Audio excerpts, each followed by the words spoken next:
안녕하십니까, 김금희 소장입니다. 오늘은 S4 중에서 두 번째 이야기 스윗하라를 알아보도록 하겠습니다.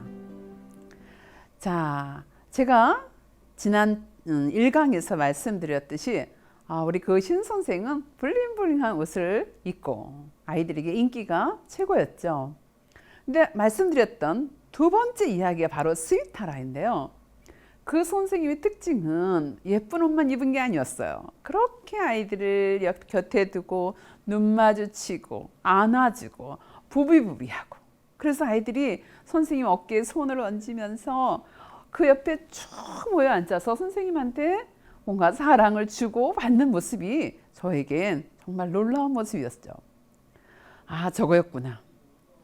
그래서 저는 그 선생님이 뭘 잘하는지 두 번째 파악을 했는데, 그게 바로 안아주기였죠. 제가 그래서 친구들에게 말했습니다. 자, 친구들, 오늘부터 선생님도 안아주겠습니다. 한 줄을 쓰십시오. 그래서 한 명씩 사랑한다, 다음 친구 하면서 안아주었던 기억이 납니다. 자, 교사가 많은 것을 주려 하기보다는 아이 개인에게 주는 따뜻함, 이 스윗함은 정말 아이 가슴에 훈훈한 교육의 기반을 닦아주겠죠. 그래서 훌륭한 교사는 스윗한데요. 스윗한 교사의 특징은 첫 번째가 표정이 밝다. 아이들을 야단칠 일도 알아듣게 잘 말한다. 또 인격체로 대우한다 등이 있겠고, 반대로 정말 스윗하지 못한 교사의 특징은 표정이 어둡다. 그리고 부정적인 말을 자주 한다. 특히 원아이에게 겁주는 말을 자주 한다. 너 그러면 간식 못 먹어? 그러면 바깥놀이 못 가? 이렇게 엄포를 놓죠. 사실 여러분, 이런 언어적인 학대도 이제 학대에 속한다는 거 아시죠? 아이들이 법을 몰라서 우리를 고발하지 않는 겁니다. 자, 스윗한 교사를 말할 때 우리는 한 아이의 아주 소중한 인생을 생각하면서 이 스윗함을 생각해 봐야겠는데요. 그래서 방문객이란 시를 쓴 정현종 씨가 이런 글을 소개했습니다. 사람이 온다는 건 실은 어마어마한 일이다. 한 사람의 일생이 오기 때문이다. 따뜻한 교사를 만나는 순간 그 아이 인생은 이제 변하기 시작하죠. 사실 어느 아이가 어느 순간에 그 교사의 따뜻함 때문에 변화될지 아무도 모르는 겁니다.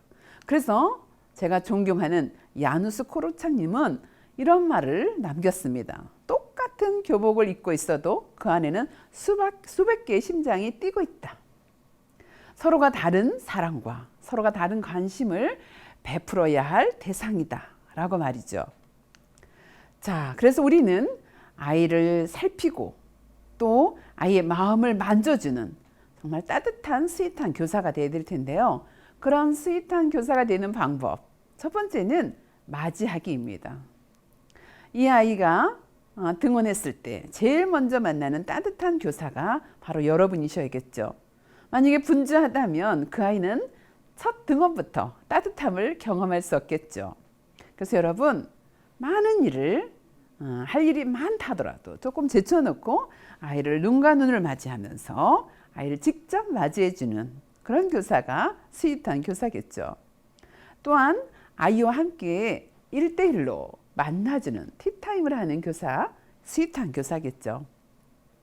제가 독일에서 연수하면서 정말 깜짝 놀란 한 가지 사실은, 모든 교사가 그렇게 아이 한 명 한 명에게 관심을 갖고 그 아이와 차를 마시는 모습이었습니다. 그 모습은 제게 굉장한 자극이 되어서 제가 한국에 돌아오자마자 시작했죠. 선생님, 저는 오늘부터 아이들과 차 마시겠습니다. 한 명씩 들여보내세요. 그런데 바깥에서 이런 소리가 들리는 거예요. 난 원장님하고 차 마시기 싫어요. 안 마실래요? 하면서 막 겁을 내는 거예요. 그래서 제가 말했죠. 해치지 않아요. 들어오세요. 하지만 이 아이가 울면서 선생님한테 애원합니다. 안 마시게 해주세요. 막 우는 거예요. 선생님이 결국은 마시세요 해서 제 앞에 이 아이가 끌려온 겁니다. 자, 누가 저같이 큰 어른과 부담스러운데 차를 마시겠습니다. 차를 마시겠습니까? 하지만 이 아이에게 제가 얼마나 달달하고 스윗한 교사인지 원장인지 제가 보여줘야 하기 때문에 아이에게 이렇게 다가가면서 말했습니다. 시온아, 사실 난 너에게 오늘 비밀 얘기를 하려고 하는 거야. 뭔데요? 하는 거예요. 사실 나는 7살 때까지 바지에다 오줌 쌌단다. 너만 알고 있어야 돼.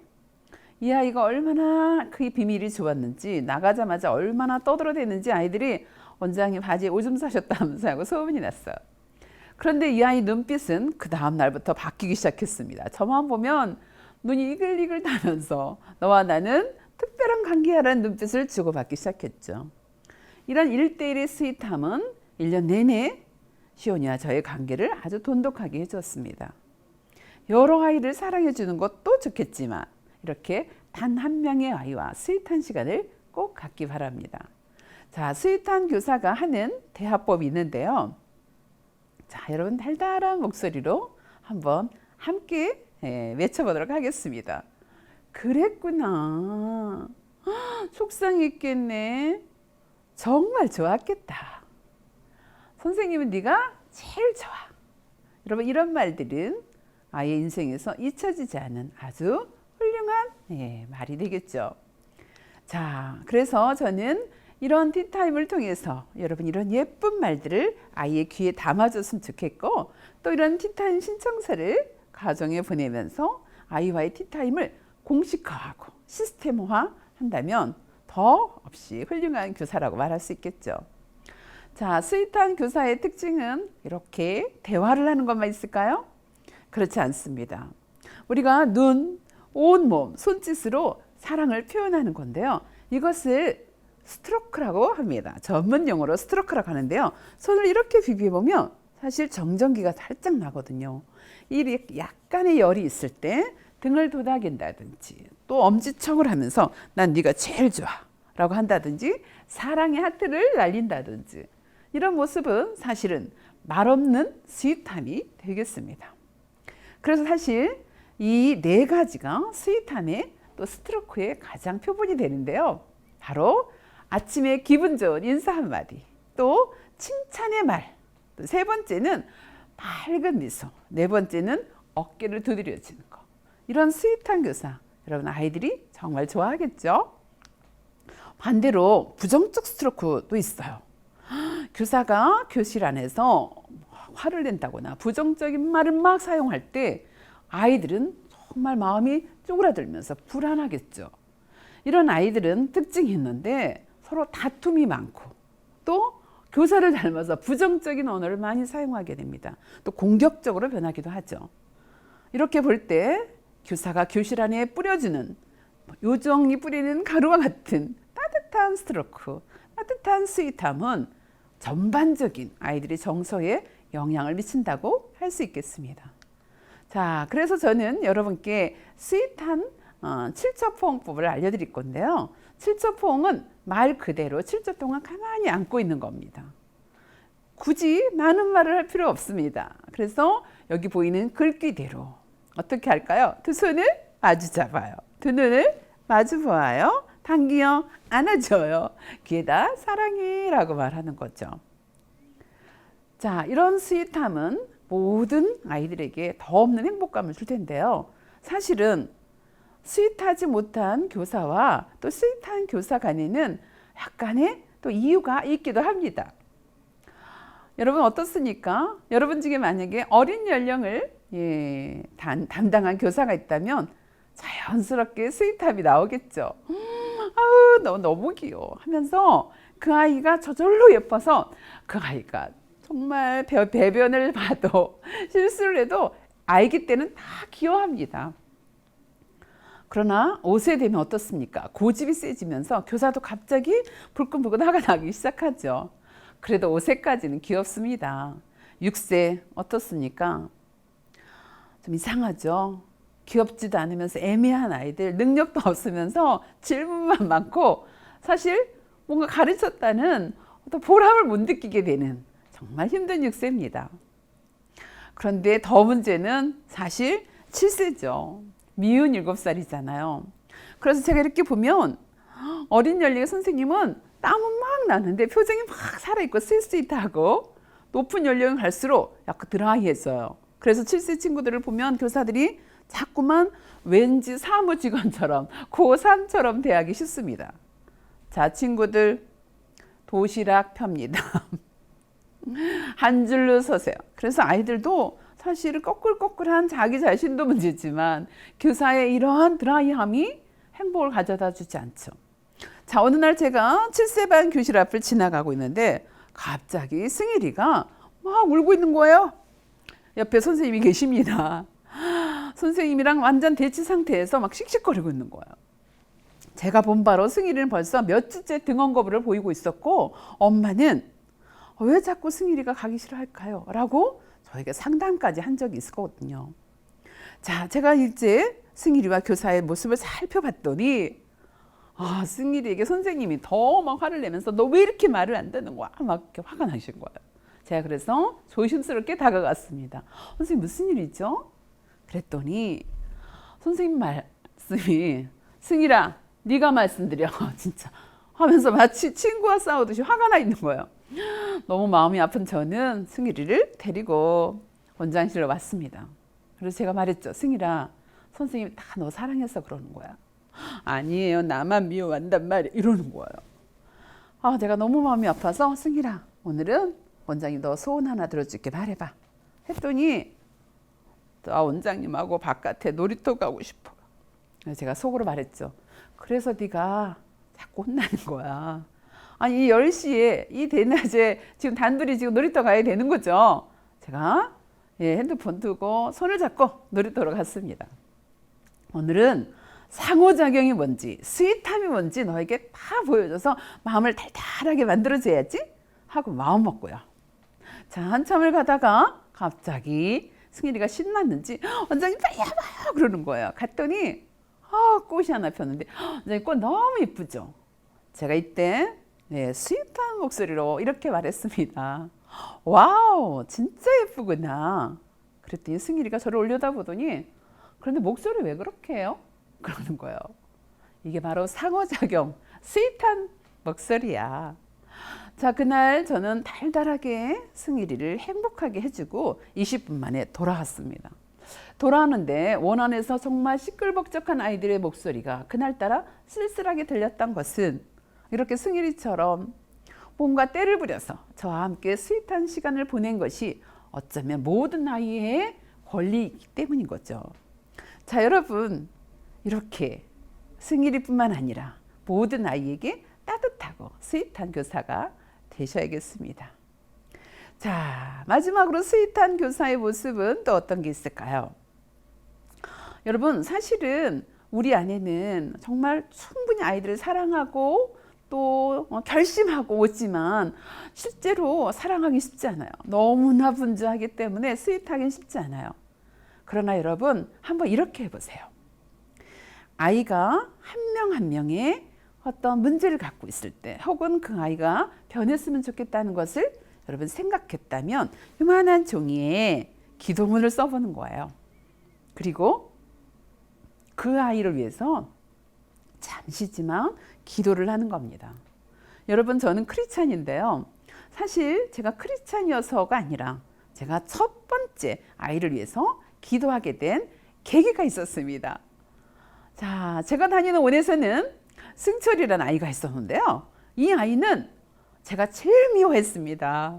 왜냐하면 제가 20대 초반에 이제 처음으로 연애를 막 시작할 때였는데 글쎄 얘네 엄마는 날마다 아이를 데리러 오는 시간이 뒤죽박죽 바뀌고 마음대로 막 20-30분 늦추는 거예요. 여러분 아시죠? 제가 지금 이제 막 시작한 연애에 얼마나 타격을 입었겠습니까? 그 사람은 약속을 너무 중요하게 여기는데 저는 이 승철이 때문에 정말 더 이상 약속을 지킬 수 없게 됐어요. 그래서 아침만 되면 너 오늘 엄마 오늘만 늦게 와봐 이런 마음밖에 없는 거예요. 자 이제 저녁 때가 됐어요. 따르릉 전화가 오더니 선생님 저 오늘 20분만 늦을게요. 완전 제가 화가 나지 않았겠습니까? 그래서 제가 말했죠. 승철이 가방 내세요. 저도 이제 가방을 딱 메고 우리 이제 곧 가게 될 겁니다. 승철이가 너무나 미안했는지 땅바닥 막 긁고 있는 거예요. 가만히 생각하니까 얘가 무슨 죄가 있어요. 그래서 제가 어떻게 했을까요? 승철이 가방 풀으세요. 선생님이 놀아주겠습니다. 승철이가 웬일인가 가방을 풀고 제 앞에 나타났습니다. 제가 손을 딱 잡은 다음에 한 바퀴 삥 돌았는데 재밌어요? 한 번 더 돌아줄게요. 한 바퀴 삥 도는데 갑자기 으악 하더니 팔이 빠진 거예요. 저는 그때 20대 초반이었고 겁이 너무나 났기 때문에 가슴이 막 조마조마한 거예요. 엄마한테 전화했죠. 어머니 언제 오세요? 5분 뒤면 도착한대요.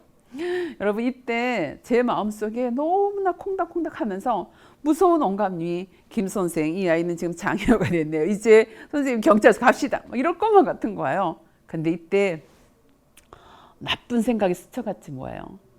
승철이가 말만 잘해주면 승철이 자꾸 나도 사는 거잖아요. 갑자기 분위기를 확 바꿨죠. 무언의 말로 그냥 네가 한 걸로 하자. 그래서 나도 좀 살자. 이런 마음이었던 거예요. 그래서 갑자기 목소리를 바꿨죠. 승철이. 승철이가 막 눈물을 뚝뚝 흘리면서 우는 거예요. 누가 먼저 놀자고 했나요? 어이없게 이런 말을 던지고 말았답니다. 근데 갑자기 제가요. 마음이 훨씬 가벼워지는 거예요. 근데 곧 이어서 엄마가 오더니 이 아이가 달려가자마자 엄마 선생님이가 내 팔 이렇게 만들어놨어. 여러분 엄마가 접고로 내가더니 5분도 안 해서 뚝 끼고 오는 거예요. 얘는 상습적으로 빠지는 아이였던 거죠. 그러나 저에겐 트라우마가 남았습니다. 다음날 제가 친구들에게 말했죠. 이제 여러분 승철이는 짝꿍 없습니다. 아무도 승철이 팔을 잡지 마십시오. 그래서 승철이는 짝꿍 없는 날을 보냈는데 사실은 제가 그때 얼마나 놀랐는지 아침만 되면 기도하기 시작했어요. 하나님 승철이 팔 안 빠지게 해주세요. 팔 빠지려고 하면 천사가 나타나서 꼭 잡아주세요. 막 이렇게 기도를 하다가 왜 내가 승철이만 기도하지? 하면서 다른 아이들로 40명의 애들 다 불러가면서 얘는 엄마는 이혼하지 않게 해주시고 얘는 키가 크게 해주시고 얘는 친구 쭈루룩 기도했어요. 여러분 한 30분 지났더니 제 눈에서 눈물이 철철 나더니 아이가 등원하는 순간 어제 본 아이가 아니었어요. 너무나 사랑스러운 거였죠. 자, 진정한 스윗함은 우리에게 없습니다. 그래서 여러분 정말 미운 아이, 정말 미운 엄마 있다면 기도하면서 스윗함을 회복하시기 바랍니다. 자, 제가 마지막으로 그래서 스윗한 교사가 어떻게 아이를 대하는지 21가지 원칙을 여러분께 보여드리는데요. 이 원칙 또한 여러분 다 붙여놓고 여러분 날마다 기억하시면 좋을 것 같습니다.